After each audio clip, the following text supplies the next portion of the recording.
Hi YouTube, this is Brett Hollowell, known as Pug Weasel. Today I am reviewing the Yuengling Black and Tan, and if you saw one of my older videos, I know I just put it on a week ago or so, I said I was going to review this when I was reviewing the Old Chesterfield Ale and the Porter by Yuengling. So basically, this Black and Tan is not the traditional Black and Tan. A traditional Black and Tan is a stout, more specifically usually a Guinness or a Beamish, mixed with the Harp beer or a Bass beer. And so this is Yuengling's version is their porter mixed with their premium lager.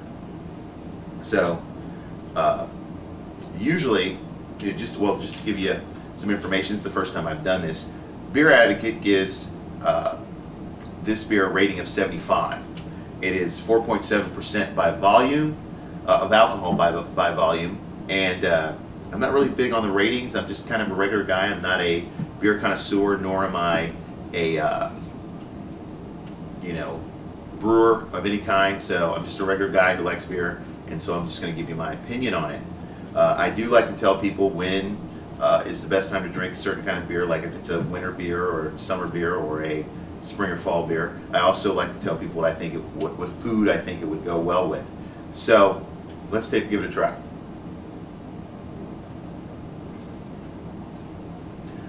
It's nice. I mean, one of the problems with making a Black and Tan with the Yuengling Porter is that it is not a heavy pouring porter. Its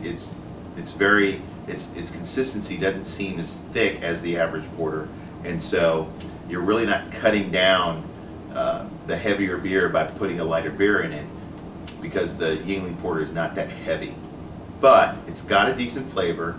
It's definitely lets you know that you're drinking something more than just the average Pilsner or even the lager by itself. But it's got a really nice caramel color. You can taste some caramel, the caramel malts in the flavor, which is nice.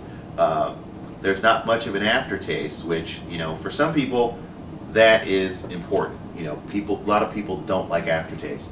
I guess because I've kind of trained my taste buds to deal with it, like certain kinds of aftertaste in the context of drinking your darker beers. I would say that this is a good spring and fall type of beer. It's very hot outside. This is not the beer you want per se. You can drink it through the winter, of course, but spring and fall, when the weather's nice in between 60 and 80 degrees outside, you're going to enjoy this beer. It's going to go with a number of things. Obviously there's no real rules on that, but I would say your mid-range fare is what this would go well with. So as opposed to drinking the porter by itself with, say, a steak, or having something like a lager or a Pilsner with salad, chicken, fish, you could go in the middle with your pork chops, with your meat and vegetable type meal that's not the grilled thick steak, but just your average meal that you might cook at home every day. This is a great beer for that. I think this might even be a good everyday beer for people. As I understand it, it's not terribly expensive in the Northwest, where it tends to be more popular, and so it's a good pick for your everyday beers. It's not very hoppy. It's just got, you're not overwhelmed by the hops flavor, which I like every once in a while, but this is a good beer. I would definitely recommend it to people. So Yuengling Black and Tan, it's a good stable beer. It's not anything super special to talk about, but it's not you're not going to go, ooh, I thought I was going to get something special and then I didn't get anything out of it. It's good. It's not awesome. It's good.